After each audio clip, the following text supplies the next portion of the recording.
जी, तो आप सामने वाले डेयरी फार्म पे भी गए थे?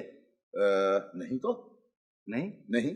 आप दूध लेबोरेटरी में ले जाकर के चेक कराना चाहते हैं? भाई किस खुशी में? आपका दूध नाखालिस होता है? नहीं जी नहीं, खालिश होता है बिल्कुल। आप उधर डेयरी फार्म पर नहीं गए थे सामने? भाई नहीं, मैं तो यहीं आया हूँ।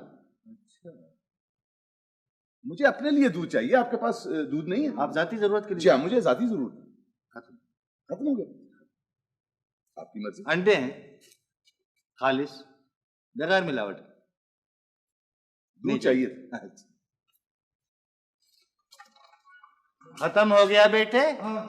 आ जाइए। माशा ये लास्ट वाली थी। चल ला निकाल पैसे। तुमने बड़ी मदद की मेरी, है ना? देखिए साले, यार साथी हो तो ऐसा। ऐसा क्या बात है? लाओ पैसे निकालो। पैसे